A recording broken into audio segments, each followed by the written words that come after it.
clung faintly to his jacket. I suddenly became aware of how quiet the house was. Too quiet. My husband had passed away 3 years ago. Since then, I'd grown accustomed to the silence, but in that moment, I noticed every tick of the wall clock and creak of the floorboards. "Would you like some tea?" I offered, motioning toward the kitchen. "If it's not too much trouble."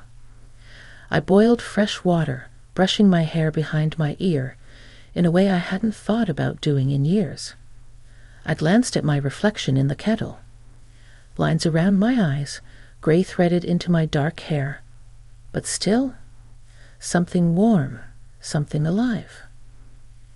We sat at the kitchen table, the same one my kids had spilled juice on, and carved their initials into when they thought I wasn't looking. Daniel looked around like he was revisiting a memory. "This house still smells the same," he said, a little smile forming at the corners of his mouth. "Old furniture and cinnamon," I replied with a chuckle. He grinned. "Exactly." We talked about the neighborhood, his job in Chicago, the traffic, his mother's recent obsession with indoor plants. I told him about my garden, my volunteer work at the library, the little things that made up my days. It was easy, natural. But beneath our words was a current, something I couldn't name. At one point, the conversation paused, and I found him studying me. "You always seemed different," he said suddenly. "Even when I was a kid, you were never like the other moms. You listened. You made people feel safe." I blinked. "That's kind of you." He leaned back, looking almost embarrassed. "Sorry, that probably sounds weird." "I didn't mean it that way." "No," I said, reaching for my tea. "It doesn't sound weird." There was another silence. Comfortable this time. He looked around the room again, as if searching for something or maybe grounding himself. Then he spoke, quieter now. "I came back because I needed to reset a bit. Things have been rough. I ended a relationship. Work's been stressful. I've been thinking a lot about who I am, what I want." I nodded, listening, not pressing. "You know," he continued, "when I think about real conversations, ones that meant something, your face pops up. You probably don't even remember, but once after my dad left, I sat on your porch and cried. You didn't say much. You just sat with me and let me be angry." "I remember," I said softly. I remembered the small frame of that boy, trying not to let the tears fall, but failing. I remembered wanting to fix everything, knowing I couldn't. He smiled, a little sadly. That stayed with me. I wasn't sure what to say. I felt a tightness in my throat that I hadn't felt in a long time, like someone had unlocked a drawer inside me I hadn't opened in years. "You've grown into a good man, Daniel." He looked down, then back up.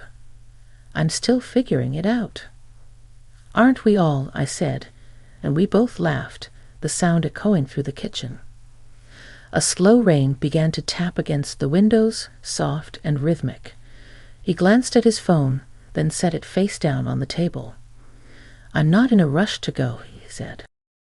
I felt a warmth spread through me that had nothing to do with the tea. Not inappropriate, not uncomfortable, just a shared presence. Two people recognizing something familiar in each other. We moved into the living room, where the rain was louder against the windows. I lit the gas fireplace, more for company than for warmth. He sat across from me, one leg tucked under him, completely at ease. "Can I ask you something personal?" he said. "Of course." "Do you ever get lonely?" I hesitated. Honesty felt right. "Yes, not every day. But some days, it's a weight." He nodded. "Me too." The space between us didn't feel like a gap anymore. It felt like a bridge. And then he said something that I didn't expect, something that shifted the air between us. "I used to think you were the most beautiful woman on the street, not just because of how you looked, but because you made everything feel calm. I don't know why I'm telling you this now, but I just needed to say it." My breath caught for a second, not because it was inappropriate, but because it was honest, raw, and strangely comforting. "Thank you," I said, my voice barely more than a whisper. He looked like he wanted to say more, but instead he leaned back and watched the fire. Outside, the rain kept falling. Inside, the silence had changed. It no longer echoed, it hummed. And I sat there, unsure of what this meant, but certain of one thing. Something had shifted inside me. Something small, but undeniable. When he finally stood to leave, he lingered at the door. "I don't know when I'll be back," he said. "But if it's all right, I'd like to visit again." "I'd like that," I replied. And I meant it. As the door closed behind him, I stood in the quiet for a long while, letting it wash over me. Something had been stirred that I hadn't felt in years. Not desire, exactly, but connection. And for the first time in a long time, I didn't feel alone in the world. I made another cup of tea, sat in the same chair, and looked out at the rain. His words echoed in my mind, like a gentle knock that didn't demand to be answered, only acknowledged. And I knew that this wasn't the end of something. It was the beginning. The next few days passed with a gentle unease I couldn't quite name. Not discomfort, just a lingering awareness, like my skin remembered the conversation long after my ears had stopped listening. I kept replaying his words in my head. "I used to think you were the most beautiful woman on the street." It wasn't just flattery. It was the way he'd said it, without expectation, without charm. Just truth as he felt it. I didn't tell anyone about his visit. What would I have said? That my neighbor's grown son sat with me by the fire and reminded me of a version of myself I hadn't seen in years. That his honesty stirred something buried, something tender. No, this moment wasn't for sharing, not yet. It was for holding close. On Sunday morning, I was pruning my rose bushes out front when I saw his car pull into his mother's driveway again. My heart did a small, involuntary skip. I tried to focus on the thorns, but I felt him approach before he said a word. "Hi again," he said casually, holding a coffee in one hand, the other tucked into his jacket pocket. "You're becoming a regular around here," I teased. "I take that as a good sign." He smiled, and then held up the second cup he'd been hiding behind his back. "I brought you one, if you still take it black." I laughed, wiping my gloves on my apron before taking the cup. "You remember that?" "I remember a lot," he said. We sat on the porch this time. The clouds were thinner, light breaking through in slow beams. Birds chirped from the trees above, and the breeze carried the scent of freshly cut grass from down the block. "So," I asked, sipping the coffee, "have you figured out what you came home to reset?" He looked out over the street, thoughtful. "Some of it. I think I needed to be reminded of where I came from, and maybe who I've been trying to become." "That's a lifelong job," I said gently. "We're all still becoming." He nodded. "You seem to have it figured out." I smiled faintly. Only on the days I remember not to chase perfection. He looked at me then longer than before. The quiet stretched but didn't break. His gaze held something deeper this time. Not admiration, but understanding. "I know this probably sounds strange," he said, "but sitting with you last week, it calmed something in me. Like I'd been holding my breath for months, and finally exhaled. I didn't know what to say. I felt it too. That same exhale, that same release. It didn't feel strange to me, I admitted. I thought about calling, he continued, but I didn't want to make anything awkward. Daniel, I said, his name tasting familiar now, like a word I used to say often, but hadn't in a long time. I'm not afraid of awkward. Life is awkward, but I am careful.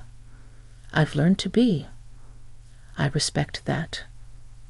He stood then, walked to the edge of the porch, and looked up at the sky. Do you remember when I fell off my bike in front of your driveway? I was 10. I skinned my knee and cried like a baby. You didn't cry like a baby, I corrected. You cried like someone who was hurting. You didn't tell me to be tough. You cleaned it and gave me lemonade. And you told me it was okay to be soft. I blinked away the sudden wetness in my eyes. You were the first adult who made me feel like I didn't have to hide anything, he said.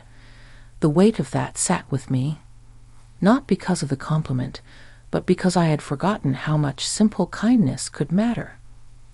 He turned back toward me. Would it be all right if I stopped by again tomorrow? I hesitated, not because I didn't want him to, but because I wanted to understand what this was becoming. A part of me wanted to protect the line between something tender and something too complicated. But a louder part, quieter in logic, louder in soul, wanted to say yes. Yes, I said. I'd like that. And so he came the next day, and the day after, sometimes for coffee, sometimes just to sit. We talked about everything and nothing, about books, about the news, about my husband, whom he remembered fondly, and about his own father, who hadn't called in years. It wasn't romantic. It wasn't flirtation. It was real. And then one evening, just after the sun dipped below the trees and the porch light came on automatically, he told me something I hadn't expected. I've started therapy, he said. Last week. I didn't want to say anything until I was sure. I looked at him, my heart swelling in quiet pride. That's wonderful. I was scared, he admitted. Scared I'd feel stupid, or worse, exposed. But every time I got nervous, I thought of you. Me? He nodded. Yeah, because if I could talk to you and not feel judged, then maybe I could do the same with someone trained to help. I reached over then, just briefly, and placed my hand over his. It was warm, steady, grateful. You're doing something brave, I said. It takes courage to look inward. He looked down at our hands, then back at me. You've helped me more than you know. I didn't let go. Not yet. I think, I said quietly, we've helped each other. That night, after he left, I didn't feel alone. I felt seen. And more than that, I felt part of something again. It wasn't a romance. It wasn't anything you could explain easily in a sentence. It was deeper than that. Two souls meeting in a quiet place where time slowed down and the world made just a little more sense. And I knew, whatever this was, it was far from over. The week after that brought rain, steady, comforting, rhythmic. The kind of rain that makes you want to stay in pajamas and bake something that fills the house with memory. I was kneading dough for cinnamon rolls when I heard the soft knock again. It had become a pattern now. No need for phone calls or texts. He simply came when he needed to, and somehow it was always when I needed company too. He stepped in with a shiver and a sheepish grin. Smells like heaven in here. I hope you like cinnamon, I said, brushing flour off my hands. I grew up loving it. You ruined me for store-bought rolls, by the way. Good, I replied. means I did something right. He took off his jacket, hung it by the door like he'd always belonged, and joined me in the kitchen. I handed him the tray of dough spirals and gestured toward the oven. Want to do the honors. As he slid the tray in and set the timer, I caught myself watching him. There was something grounding in the way he moved through my space, gentle, present. Not performing, not pretending. It made my chest ache in a quiet, aching way I couldn't name. We sat at the table while the oven did its work, the windows fogging slightly from the warmth inside. Outside, the world blurred behind the drizzle. He leaned back in his chair, sighing. Therapy's been weird. Good, but weird. Unpacking years of yourself will do that, I said. He nodded. It's like pulling up floorboards and finding things you forgot you buried, and some things you didn't know were there. And are you glad you're doing it? I am. I feel lighter, a little more clear. I gave him a gentle smile. You seem more rooted, calmer. That's part of you, he said, eyes holding mine longer than before. Something in that moment shifted again. Not rushed, not uncomfortable, just a truth surfacing. You know, I've talked to my therapist about you. That caught me off guard. About me? About what these visits have meant to me, how they've helped me feel safe again.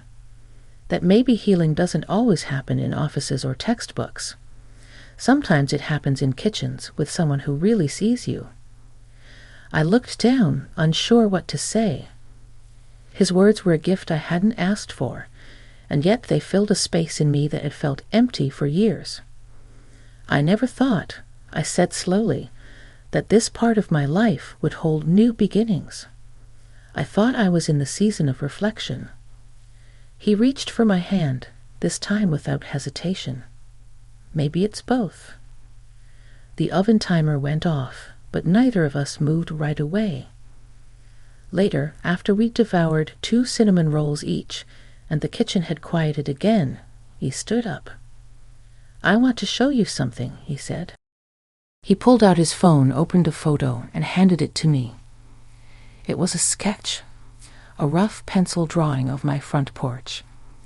The rocker, the overgrown roses, the crooked welcome mat, and in the corner, me, head tilted back slightly, a soft smile on my lips. You drew this? I asked. I did. After our second visit, I couldn't sleep, so I just let it out. It was beautiful, not perfect, not polished, but full of feeling, like he had drawn it with his heart, not just his hands. It's lovely. It's you, he said. How you are to me. Steady, warm, real. Tears pressed at the edges of my eyes, but I didn't let them fall. Instead, I looked up at him, my voice barely more than breath. Daniel, I don't know what this is becoming, but I do know it's real and meaningful. I don't need to define it, he said. Not yet. I just need you to know I care about you, deeply. I stood, walked toward him, and let my hand rest against his cheek. His eyes closed briefly at the touch, like he'd waited for it without realizing it. We stood like that for a long moment, wrapped in something tender, something unspoken. That night, I didn't sleep. I lay awake in bed, staring at the ceiling, wondering how a young man who used to ride his bike past my house could now be the one unraveling something so carefully guarded in me. It wasn't about age or propriety or logic. It was about presence.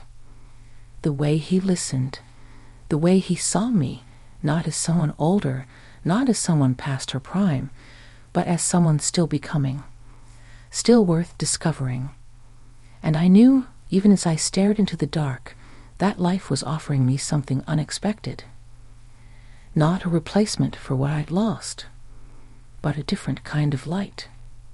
One I hadn't realized I missed until it found me again. The following week felt suspended in a quiet kind of anticipation. I went about my routines, grocery runs, tending the garden, checking in at the library. But everything was laced with a new kind of energy, like I had been walking through life half asleep and had finally woken up. I caught myself humming while folding laundry, pausing longer at the window just to see if Daniel might show up. And then one evening, just after dinner, he did. He didn't knock this time. He texted, "Can I come by? Just want to talk." My reply was quick, always. When he arrived, I noticed the shadows under his eyes, the tension in his jaw. He looked like he'd had a long day. I met him at the door, my cardigan already pulled close around me from the breeze that had picked up. "You okay?" I asked softly. He nodded, stepping inside.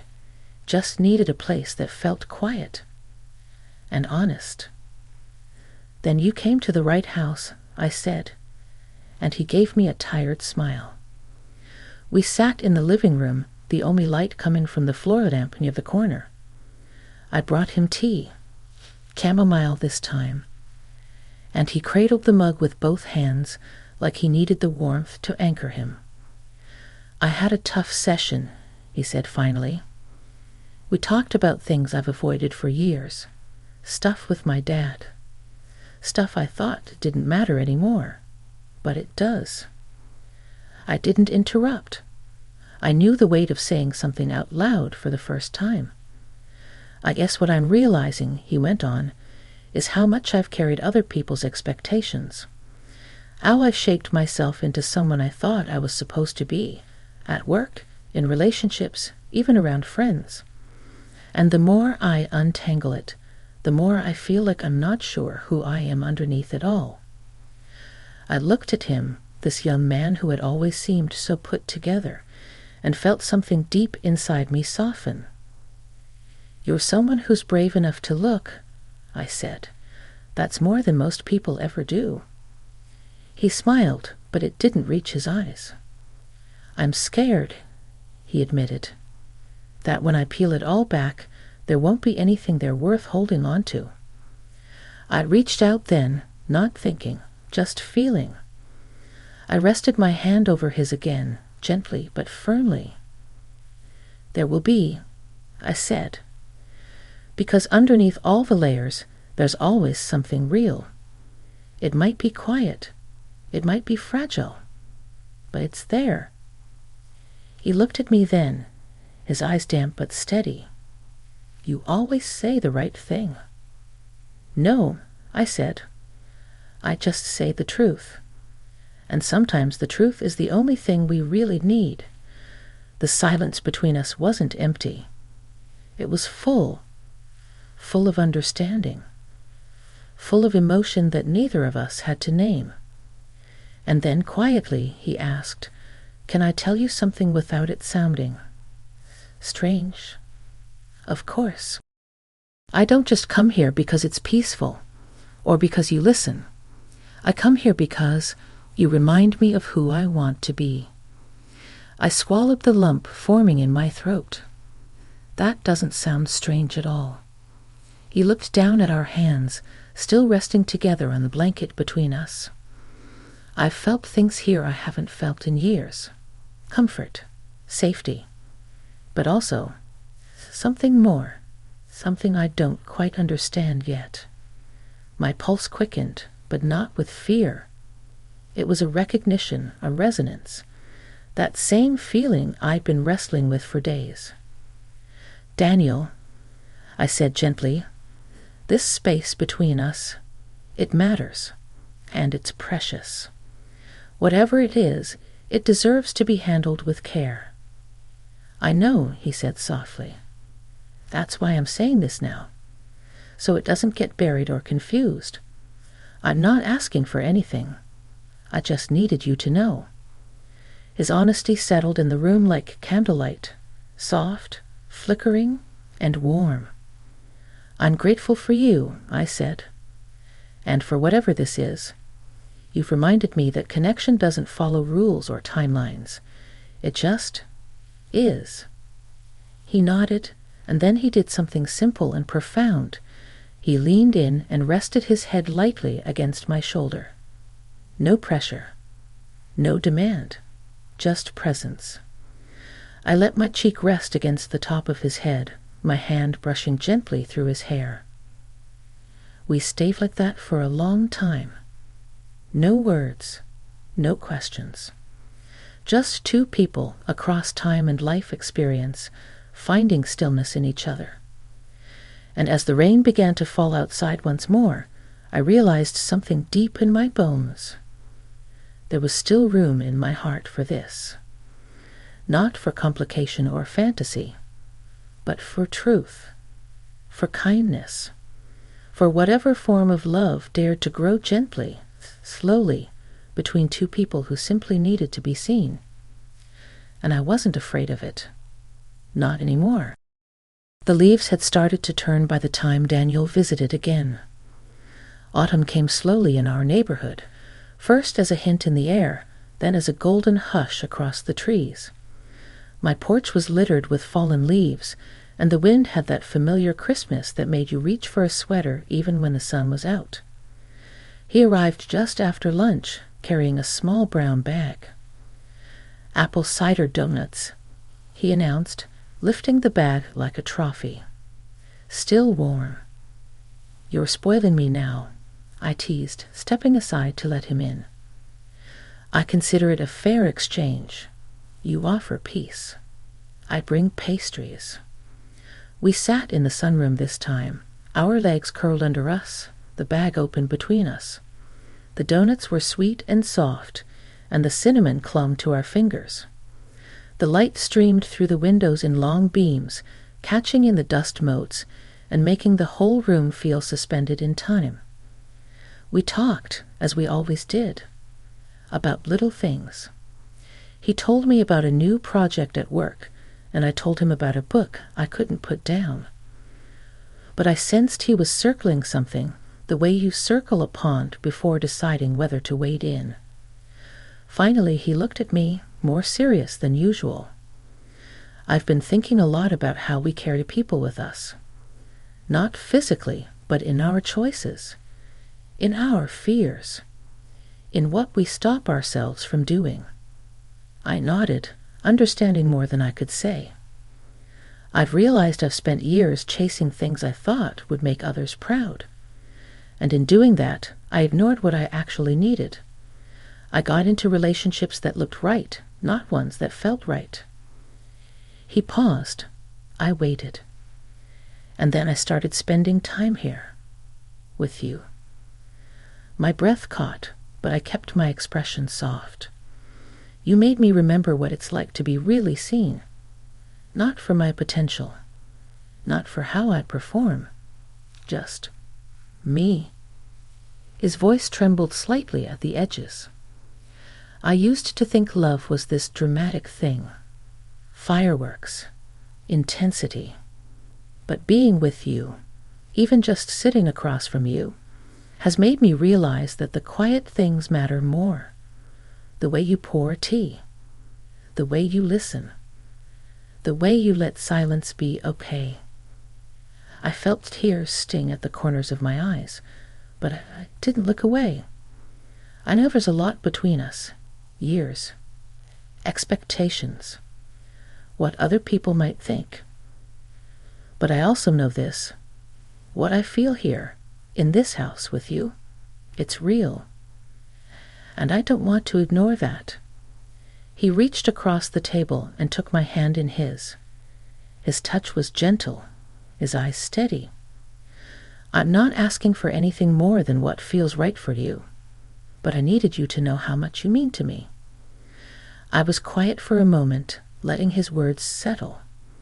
Then I looked at him, not as the boy I remembered from the neighborhood, not as the younger man across the years, but as the person in front of me, offering something true. "Daniel," I said softly, "I never expected this. And I won't lie, it scared me at first. Not because of you, but because I didn't think there was still a part of me open to being this, moved. I squeezed his hand. But you've awakened something I thought had gone quiet for good.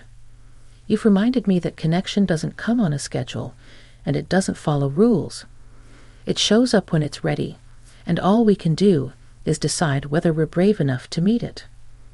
He leaned forward then, slowly, his eyes asking long before his lips ever moved. And when he kissed me, it wasn't urgent or uncertain. It was gentle, reverent, a kiss filled with all the quiet truths we had shared, all the small understandings that had grown between us. When we pulled back, neither of us said anything for a while. We didn't need to. That evening, we sat on the porch with a blanket across our legs and the wind rustling the trees. The sun dipped behind the rooftops, casting the sky in amber and rose. I rested my head on his shoulder. He laced his fingers with mine. In that moment, I didn't feel older. I didn't feel afraid. I felt alive. And not in the way youth pretends to promise, but in the way wisdom eventually understands, through presence, through stillness, through choosing to love gently and without condition. This connection wasn't meant to be explained. It was meant to be felt. And as we sat there, wrapped in the hush of a quiet evening, I knew this wasn't the end of something beautiful. It was the beginning again, only this time on our own terms. Quietly, carefully, but fully.